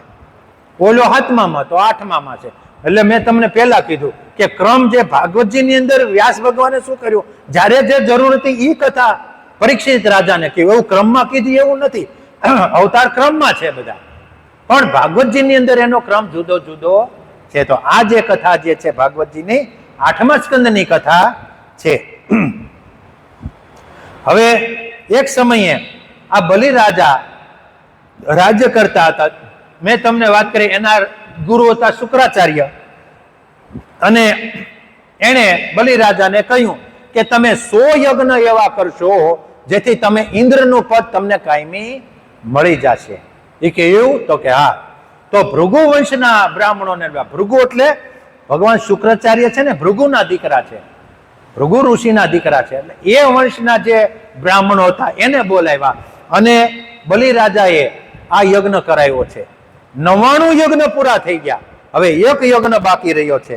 અને એ સમયે વળી પાછી ઓલી અદિતિને ચિંતા થઈ, કારણ કે માને બધી ચિંતા બહુ થાય. છોકરો ભલે ને 60 વર્ષનો હોય અને માં 80 વર્ષની, તોય એ છોકરો 60-65 વર્ષે દીકરો આવે તોય માં કે બટા આવી ગયો. આ માનો જીવ છે ને. તો આ માને ચિંતા ફરી વખત થઈ કે આ બલિરાજા યજ્ઞ કર્યા, વળી પાછું મારા દીકરાનું આ રાજ્ય જતું રહેશે. અને એને ભગવાનને વિનંતી કરી કે હે પ્રભુ કાંઈક તમે ઉપાય કરો, કારણ કે એનું પુણ્ય એટલું બધું હતું કે જેથી એને ઘેરે ભગવાન પણ સારા મા બાપ ગોઠે છે. સાહેબ, ભગવાનને અવતાર તો લેવો છે, પણ આ સમાજની અંદર અત્યારે પવિત્ર દાંપત્ય જીવન રહ્યું નથી. તે ભગવાન કોને જ અવતાર લે? તો એ આ અદિતિ ને કશ્યપના પવિત્ર આ દાંપત્ય જીવનમાં ફરી વખત ભગવાનને પ્રાગટ્ય થવા માટેનો આજે ઈચ્છા થઈ છે. અને એ સમયે આજે વામન જયંતિ જે આવે છે ત્યારે હવે ભગવાનને વિચાર આવ્યો કે જો આ બલિરાજા આ 100મો યજ્ઞ પૂરો કરશે તો વળી પાછું આ જીવનની અંદર અસુરાય ફેલાય જશે, દૈત્ય લોકો રાજ્ય કરશે અને ઇન્દ્રને વળી પાછું પદભસ્ત થવું પડશે. આથી કરીને આજે વામન અવતાર પ્રભુએ લીધો છે. યોગ્ય સમય થયો અને આ અદિતિના પેટે ભગવાને સુંદર એવા દિવ્ય બાળક તરીકે પ્રાગટ્ય કર્યું છે. દિવ્ય બાળક બન્યું. ધીરે ધીરે એના યજ્ઞોપવિત સંસ્કાર થયા છે. અને હવે આ ભૃગુ કચ્છ નામનું જે ક્ષેત્ર છે નર્મદાના કાંઠે, ત્યાં બલિરાજાનો માહિષ્મતી નામની નગરી છે, એમાં એનું રાજ્ય હતું અને ત્યાં યજ્ઞ ચાલતો હતો. અને આ બલિરાજા એટલે કે બલિરાજા અને ભગવાન વામન જે વિષ્ણુનો અવતાર, જે સુંદર 8 વર્ષના બાળક બની અને ધીરે ધીરે કરતા ત્યાં ભૃગુ કચ્છ વિસ્તારમાં જવા માટે નીકળ્યા છે. ત્યાં ગયા, જોયું યજ્ઞશાળા મોટી જબર છે, સરસ મજાની. બલિરાજા મુખ્ય યજ્ઞમાં બેઠા છે અને એમના ધર્મપત્ની વિંધ્યાવલી અને એની પુત્રી વિંધ્યાવલી, એની પુત્રીનું નામ હતું રત્નમાલા અને પત્નીનું નામ વિંધ્યાવલી. આ વિંધ્યાવલી છે એના પત્ની એ પણ બહુ ધાર્મિક છે. પતિ અને પત્ની બંને યજ્ઞ કરી રહ્યા છે અને એ સમયે વામન ભગવાન ત્યાં આવે છે. તો આજે યજ્ઞ કરતા કોઈ પણ યજમાનનો એવી ફરજ કે કોઈ પણ આગંતુક આવે જેને આપણે નોતરું નથી દીધું તો એનું આપણે સ્વાગત કરવું. કાર્ડ લખ્યું, કંકોત્રી લખી હોય એ તો બધા આવે ધર્મ કાર્યમાં, પણ જેને નથી લખ્યું એ આવે તો સૌથી મને અતિથિ, જેની કોઈ તિથિ નથી એ આવે, એ ભગવાનનું સ્વરૂપ છે. જેથી કરીને આ વામન ભગવાન ત્યાં આવ્યા, બલિરાજા ઉભા થયા. ભગવાન જે વામન હતા, બટુક મહારાજ જેને કહેવાય, એને તો ખબર નથી આ ભગવાન છે. એ જે બ્રાહ્મણ બાળક હતો એની પૂજા કરી છે. સરસ મજાનું એના ધર્મપત્ની એના પગનું પ્રક્ષાલન કર્યું, એનું ચરણામત લીધું અને સરસ મજાનું બેસવા માટે આસન આપ્યું. અને બલિરાજા પૂછવા લાગ્યા છે, હે બ્રાહ્મણ દેવતા, હે બ્રાહ્મણ બાળક, તમે મારા યજ્ઞમાં પધાર્યા છો તો મારો આ યજ્ઞ સફળ થયો છે. બોલો, હું તમારી શું સેવા કરું? તમે જે કંઈ માગો એ હું આપવા માટે રાજી ખુશી છું.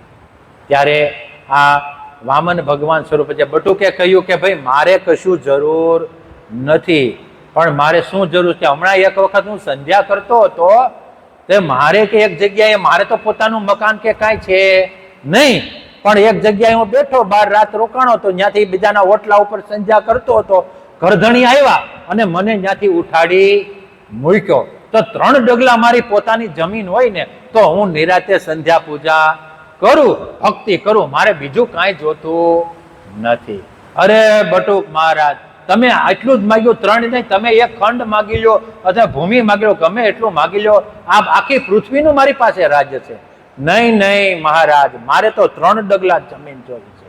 સારું, ચાલો, તમારે 3 જોતી છે તો 3 ડગલા હું આપું છું. તો કે એમ નહીં, તમે સંકલ્પ કરો કે 3 ડગલા મેં જમીન તમને આપી. કે એમાં હું લાવો સંકલ્પ કરું. અને જારીજી લીધા, અને એ જ્યાં લીધા ત્યાં શુક્રાચાર્ય આવ્યા, એમના ગુરુ. ગુરુ આવે, ગુરુ આપણને સત્કાર્ય, આપણે કાંઈક એવું ખરાબ કાર્ય તો આપણને પ્રેરણા મળે. આપણા ગુરુજી છે ને ભાઈ સાક્ષાત છે, મને અનુભવ છે, આ બાબતનો. જીવનની અંદર જ્યારે કાંઈ મુશ્કેલી આવે, કોઈ નિર્ણય ન કરી શકીએ, માનો કે આ કરવું કે આ કરવું, એ ત્યારે આપણે ગુરુના શરણમાં જાવું, સાહેબ મને અનુભવ છે. હા, અરે એ તમને ઓટોમેટિક તમને જ્ઞાન આપશે કે આ કરો ને આ ન કરો. હા, ભાવથી. તો શુક્રાચાર્ય આવ્યા છે અને બલિરાજા, તું આને 3 ડગલા જમીન દેતો નહીં, આ બટુક નથી, આ સ્વયં વિષ્ણુ ભગવાન છે, આગળ તારું રાજ્ય લઈ લેશે. બલિરાજા કે ગુરુ મહારાજ તમારી વાત સાચી, પણ મારી ત્યાં માગવા વાળાને મેં કોઈ દી ના પાડી નથી, અને આ બટુકે જે 3 ડગલા હું 3 ડગલા આપી દઈશ. એ 3 ડગલા નહીં માગે એ આખી પૃથ્વી લઈ લેશે હમણાં. ભલે લઈ લે, કે જે લઈ લઈએ. તો બલિરાજાએ તો વિંધ્યાવલીએ જારીજીમાં જળ આપ્યું અને સંકલ્પ વિષ્ણુ વિષ્ણુ વિષ્ણુ ચાલુ થયું. તો વળી પાછું શુક્રાચાર્યને એમ થયું કે આનું કાંઈક હું કાર્યને રોકું જેથી મારા શિષ્યનું કલ્યાણ થાય. એના નાળચામાં જઈને બેસી ગયા શુક્રાચાર્ય.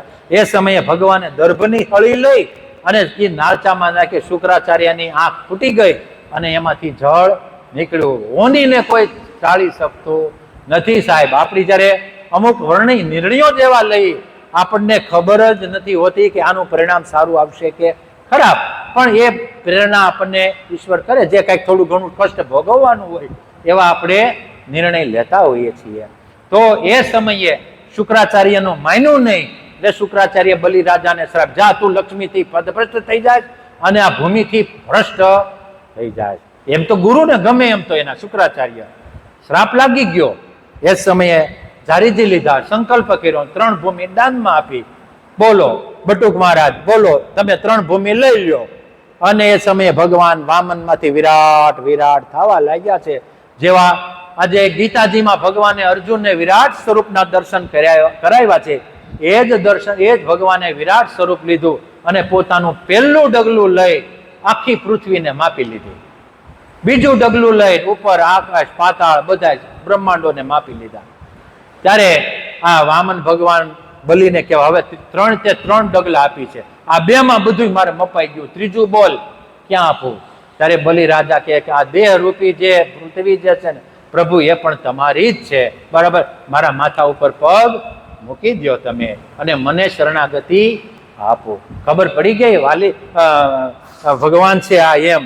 ત્યારે બલિરાજાને, અને એ સમયે ભગવાને આ બલિરાજાના માથા ઉપર પગ મૂક્યો અને એને પાતાળમાં ચાપી દીધો. આખા કુટુંબ સાથે એને ત્યાં મોકલી દીધો અને એને કીધું, બોલ હવે શું કરો, તું વરદાન માગી લે, શું કરવાનું? પણ બલિરાજા પણ કાંઈ નબળો માણસ હતો નહીં, ભગવાનનો ભક્ત. એને કીધું કે મારે પ્રભુ કાંઈ જોતું નથી, એક કામ કરો, તમે અહીંયા મારી ત્યાં રક્ષા કરો, હવે કોઈ મારું કાંઈ લેવા આવે નહીં, મારા દ્વારપાળ બનીને રહ્યો તમે. ભગવાનને એવું કહ્યું.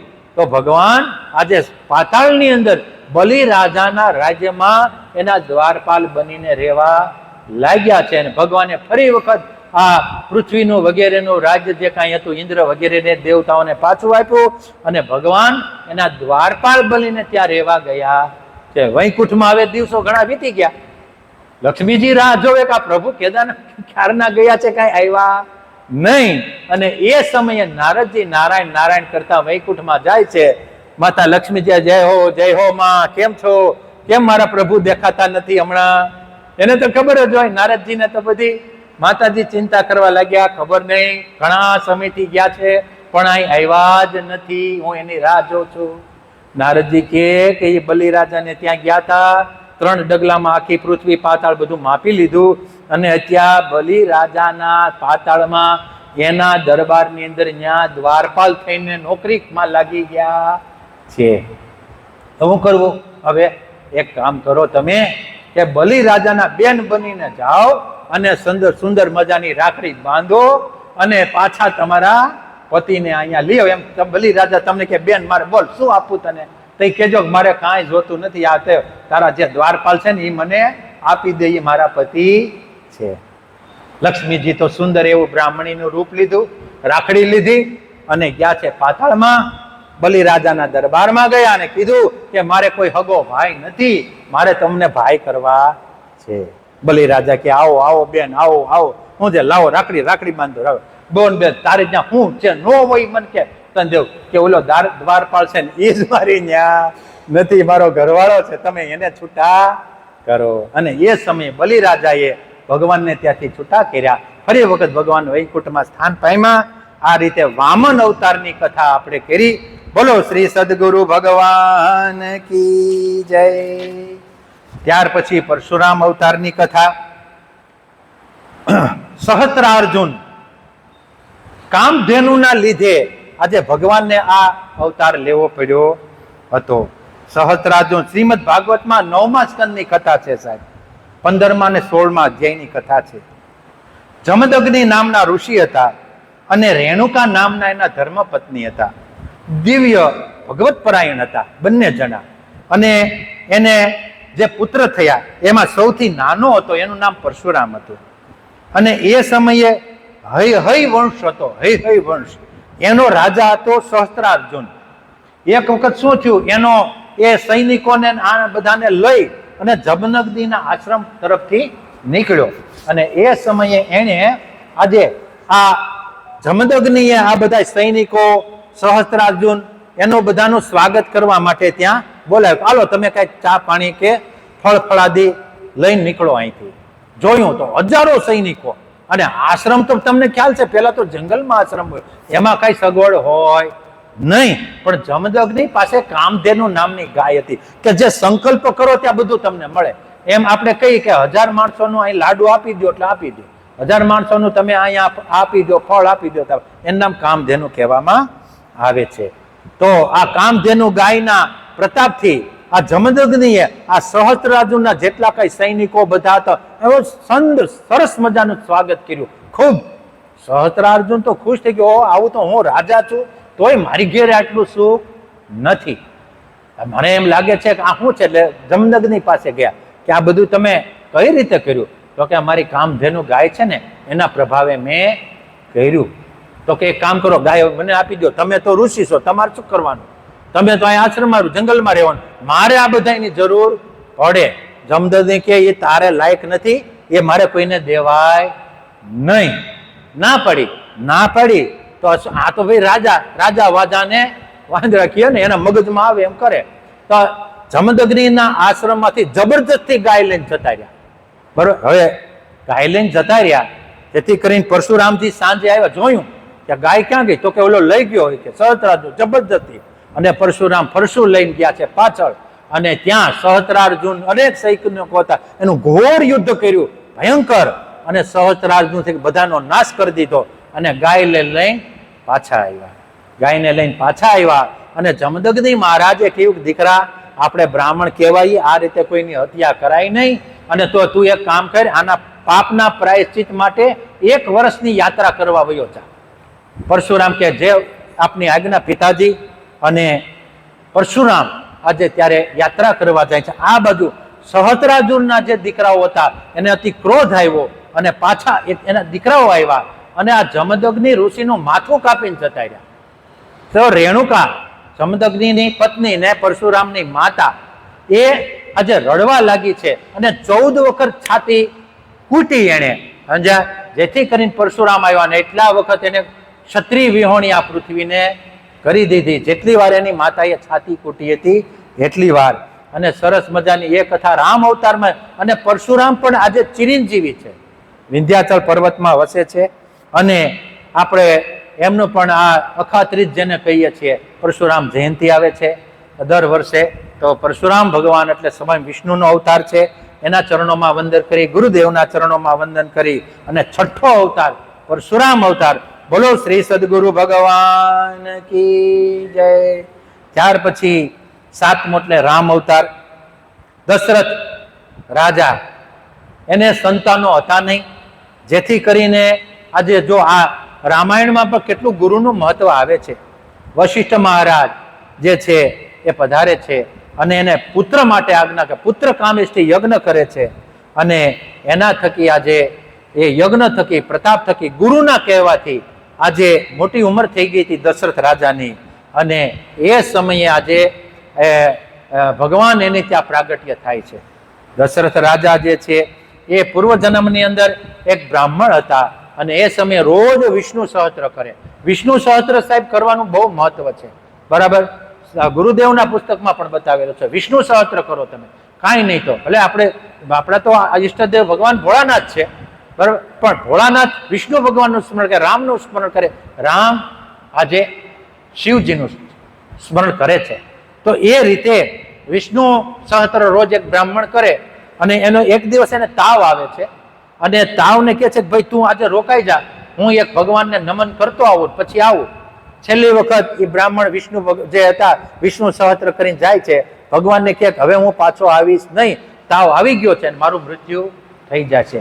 અને એ સમયે આવતા આવતા રિટર્નમાં એને ચાંડાલી મળે છે અને એમ કહે છે કે મારા સદગતિ માટે કાંઈક તમારું પુણ્ય મને આપો. તો એ જે બ્રાહ્મણ આખા જીવન દરમિયાન એને જે વિષ્ણુ સહસ્ત્ર કર્યું એ કે આ લે, આ પુણ્ય તને આપી દઉં છું. અને ચાંડાલીનું સદગતિ થઈ અને ભગવાને એને એટલી ઉદારતા જોઈ આ બ્રાહ્મણની કે આવતા જન્મમાં તમે અયોધ્યાના રાજા થશો અને જે ચાંડાલી જે છે એ તમારી ધર્મપત્ની કૌશલ્યા થશે અને હું તમારી ઘેરે અવતાર લઈશ. આવું ભગવાને એને કીધું હતું. ક્યાં ગયા ભવમાં.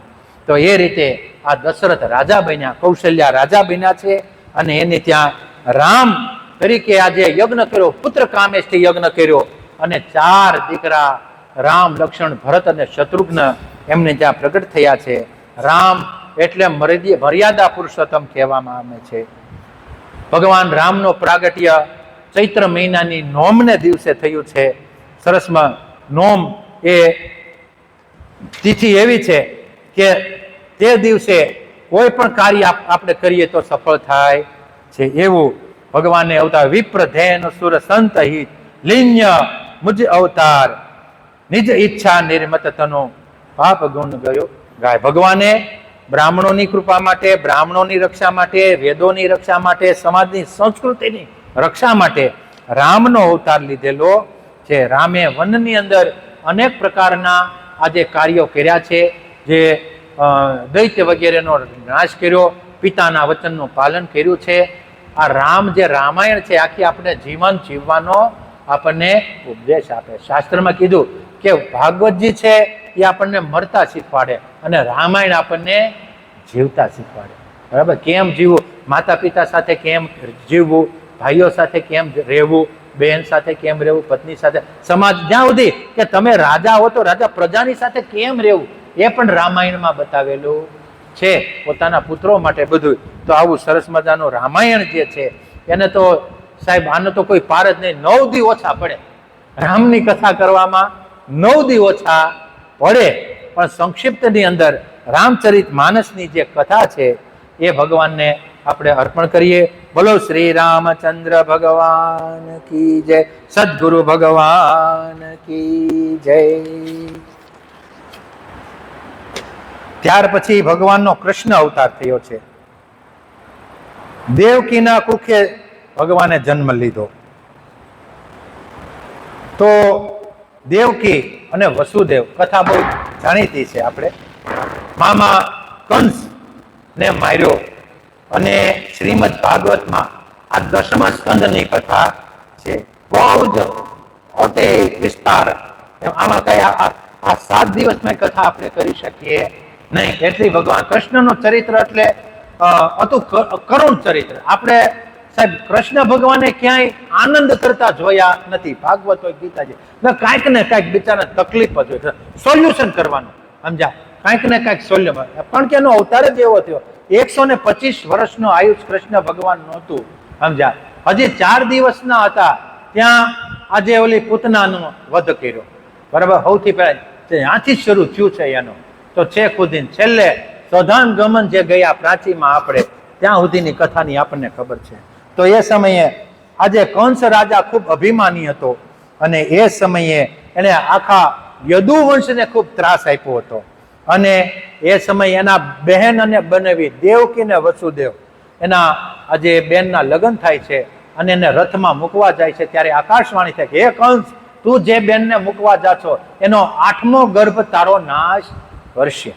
આવી આકાશવાણી થઈ અને એ આકાશવાણીને સાચી માનીને કંસે આજે પોતાની બેન જે હતી એને ત્યાં ઉતારીને કીધું, તું જો જીવીશ તો તારે 8મું બાળક થશે ને, નકર ક્યાંથી થાય? એમ કરીને જ્યાં તલવાર ઉગામે છે એ સમયે વસુદેવ એટલે કે એના પેણને બનેવી એમ કહે છે કે ભાઈ, હજી તો તારી બેનના લગ્ન જ થાય છે અને બેનને મારી નાખવી પાપ છે. તારે બેનથી ક્યાં તકલીફ છે? એના 8મા બાળકથી તકલીફ છે ને તને, તો 8મું બાળક હું તને આપી દઈશ.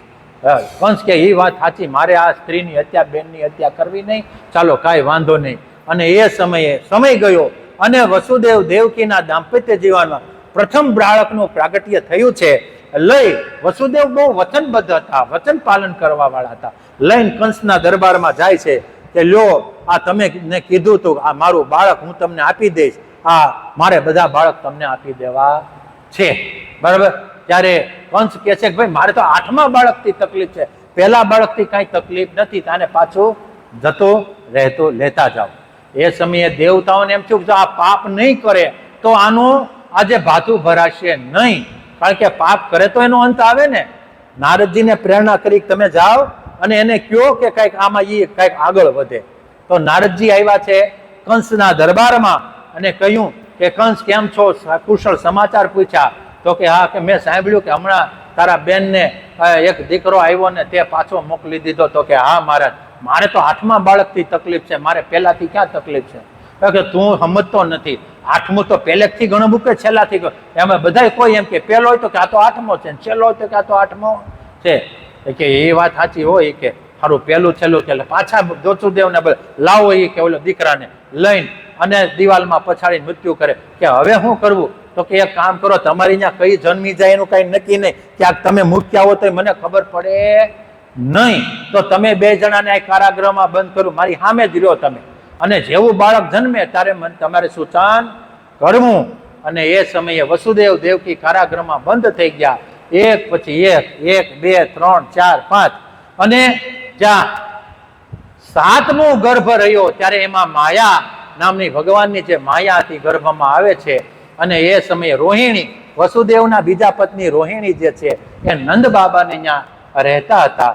તો ભગવાને માયાને આજ્ઞા કરી કે તમે જઈ અને એ આ જે પુત્ર છે એને અહીં લઈ આવો અને તમે ત્યાં સ્થાપિત કરો. એ સમયે ભગવાનની કૃપાથી આ બધા જે દ્વારપાલો જે કારાગૃહના હતા એ બધા યોગમાં પોઢી ગયા અને કોઈને ખબર ન પડી અને એનો જન્મ થયો. અને ત્યાં નંદ બાબાની ઘરે મૂકી દીધા. નંદ બાબાને ત્યાંથી આજે આ પુત્રને માયાને આય લઈ આવ્યા. કૃષ્ણ ભગવાન ત્યાં જતા રહ્યા છે અને સવારમાં જ્યાં પડ્યું તો માયા જતી રહી અને દીકરી રડવા લાગી. દ્વારપાલોએ જઈને કંસને સમાચાર આપ્યા કે ચાલો દેવકીને બીજો 7મો પુત્ર થઈ ગયો છે, એટલે એમ કરીને એને આ જો નાશ કરે છે. અરે આકાશવાણી થાય છે કે તને આજે જન્મનાર તો બીજે જન્મી ચૂક્યો છે. તો કંસ વળી પાછો મૂંઝાઈ ગયો કે આ દેવતાઓ બધા ખોટા છે, આકાશવાણી થઈ બધી ખોટી. સમજ્યા? હવે આની ઉપર શ્રદ્ધા રખાય નહીં અને મેં કેટલું પાપ કર્યું. દેવકીને વસુદેવને મુક્ત કરે છે. અને એ સમયે આજે આ રાજાએ, કંસ રાજાએ બધા દ્વારપાલો વિદ્વાનોને બોલાવ્યા કે હવે શું કરવું? તો કે એવું સાંભળ્યું છે કે ભાઈ ક્યાંક જન્મી છો કે કામ કરો, આ ગોકુળમાં જેટલા નવા બાળકો જન્મા હોય ને એ બધાને મારી નાખો. તો એની બેન પૂતના હતી, એને કામ સોંપે છે. અને આ બાજુ ગોકુળમાં તો ભગવાન જન્મી ચૂક્યા, ગોકુળમાં મોટો ઉત્સવ થયો છે. એ પૂતના બધાને મારતા મારતા ત્યાં આવે છે. ભગવાનને પણ લીધા, પણ ભગવાન તો આજે દિવ્ય અવતાર હતો, પોતે એને મારવા બદલા પૂતના મરી ગઈ છે. એ પૂતના ગયા જે વામન અવતાર જે થયો, અને એમાં જે વામનની જે બલિરાજાની દીકરી હતી રત્નાવલી, એને પેલા વામન એટલે બટુક જેવા થઈને આવ્યા હતા. એને એમ થયું કે આને જેને આ જે પૈપાન કરાવ્યું છે, જેને જે માતાએ, એ કેટલી ભાગ્યશાળી છે.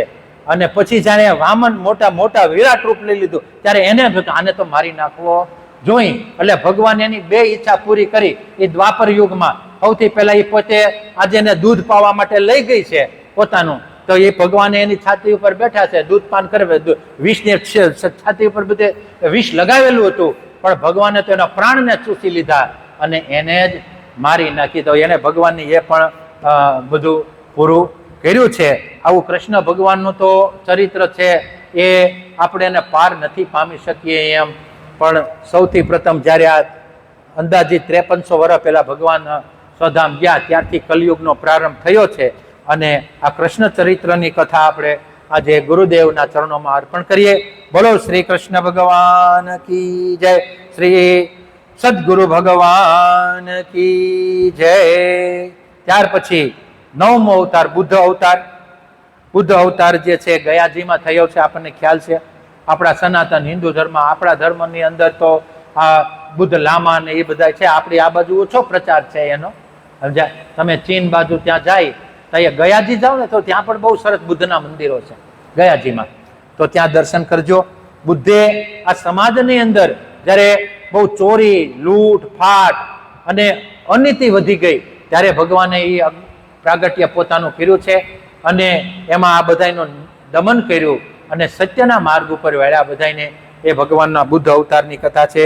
આખા સમાજની અંદર પરિભ્રમણ કર્યું છે અને ભગવાને એ સમયે ખૂબ તપ કર્યું અને સમાજની અંદર આજે એણે સરસ મજાનું આ સ્થાપના કરી છે. અને છેલ્લો 10મો અવતાર ભગવાનનો કલ્કી અવતાર, સાહેબ હવે જે થશે હજી આપણને થયો નથી.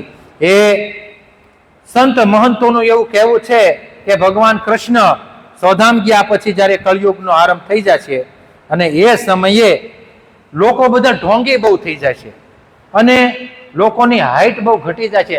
સમાજની અંદર સત્કાર્ય કાંઈ રહેશે નહીં, બરાબર? અને જ્ઞાતિ પ્રથા હાફ સાહેબ નાબૂદ થઈ જશે.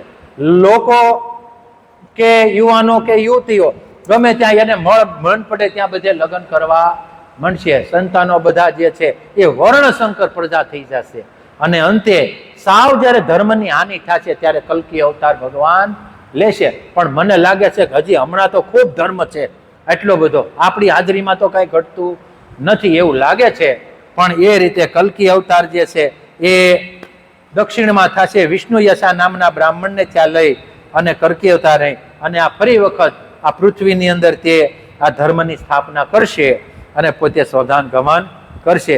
બોલો શ્રી સદગુરુ ભગવાન કી જય. આ રીતે સરસ મજાની આપણે આ 9-10 ચરિત્રની કથા સાંભળી છે. હવે એમાં ભગવાનની પ્રાર્થના કરીએ આપણે કે આપણું સૌનું જે ભગવાન કલ્યાણ કરે અને એ સમયે આપણે ગુરુદેવના ચરણોમાં પ્રાર્થના કરીએ કે અમારું જીવનને તમે કલ્યાણ કરજો, અમારા સંતાન, અમારા કુટુંબનું તમે કલ્યાણ કરવાવાળા બનજો. બોલો સદગુરુ ભગવાન કી જય. સરસ મજાનું એક ધોળ કીર્તન કરું, બરાબર છે? ગુરુ ભજન થકી આપણને બધાને ફાવે છે, તમારે ઝીલવું હોય તો ઠીક છે, ન કરવું એટલું જ. બોલો સદગુરુ ભગવાન કી જય.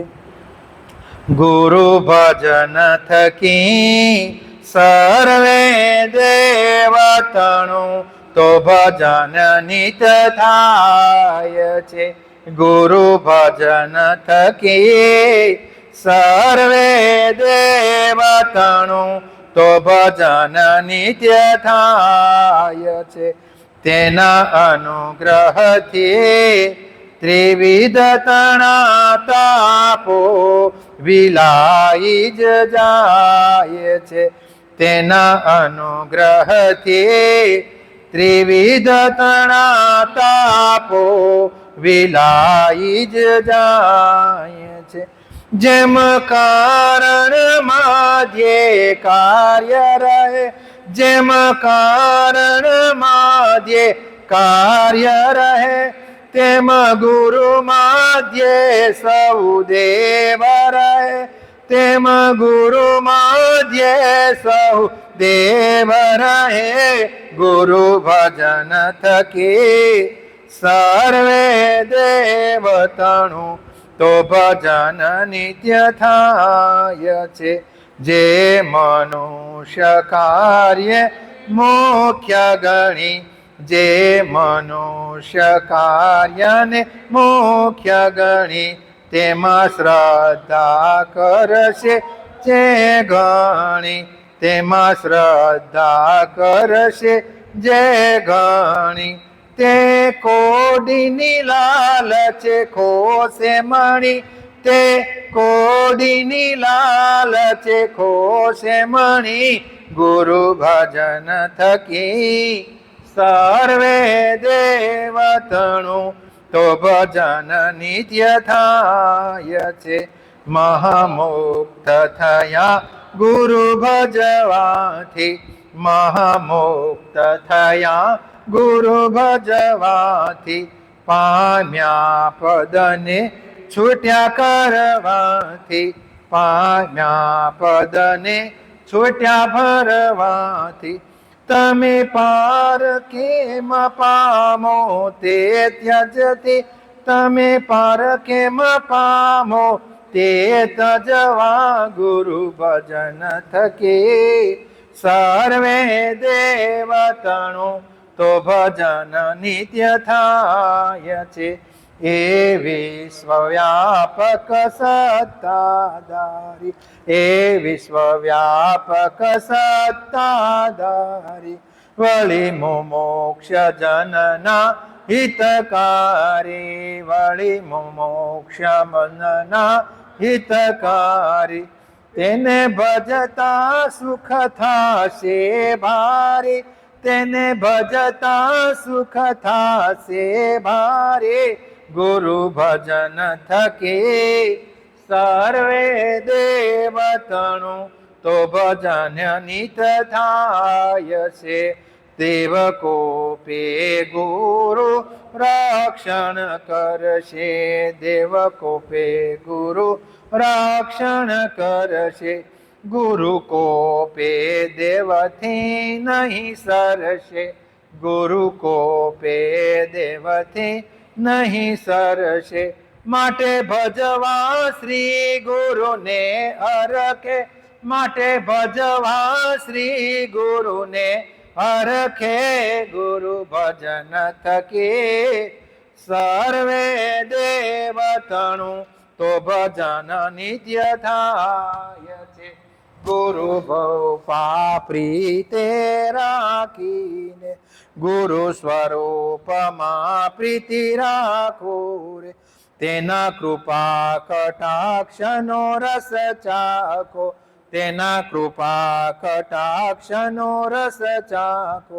નિજ મનથી અન્ય ઉતારી નાખો, નિજ મનથી અન્ય ઉતારી નાખો. ગુરુ ભજન થકી સર્વે દેવતણું તો ભજન નિત થાય છે. બોલો સદગુરુ ભગવાન કી જય. કર ચરણ કૃતમ વા કકાય જમ કર્મ જમ વા, શ્રવણ નયન જમ વા માનસમ વા પરાદમ, વિહિતમ વિહિતમ વા સર્વમેતત્ ક્ષમસ્વ. જય જય કરુણાબ્ધે શ્રી મહાદેવ શંભો. આવાહનમ ન જાનામિ ન જાનામિ તવાર્ચન, પૂજા ચેવ ન જાનામિ ક્ષમસ્વ પરમેશ્વર. ગતમ પાપમ ગતમ દુઃખમ ગતમ દારિદ્ર્યમેવ ચ, આગતા સુખ સંપત્તિ પુણ્યો તવ દર્શનાથ. મંત્રહીનમ ક્રિયાહીનમ ભક્તિહીનમ સુરેશ્વર, યત પૂજિતમ મયા દેવ પરિપૂર્ણમ તદસ્તુ મે, પરિપૂર્ણમ તદસ્તુ મે, પરિપૂર્ણમ તદસ્તુ મે. મારી જે ખાલી ગેલી વાણી મેં કરી છે એ ગુરુદેવના ચરણોમાં અર્પણ કરું છું. એમાં જે કાંઈ વ્યાકરણ શબ્દની ભૂલ હોય મારી છે એમ સમજી ગુરુને પ્રાર્થના કરું કે આપ અને મારી આપણે સૌની કુશળતા ગુરુ રાખે, આપના બધાના મનોરથો પૂર્ણ કરે, તમારી આરોગ્ય અને દરેક રીતે આપણે સૌનું કલ્યાણ કરે એવી પ્રાર્થના સાથે મારી વાણીને વિરમું છું. બોલો શ્રી સદગુરુ ભગવાન.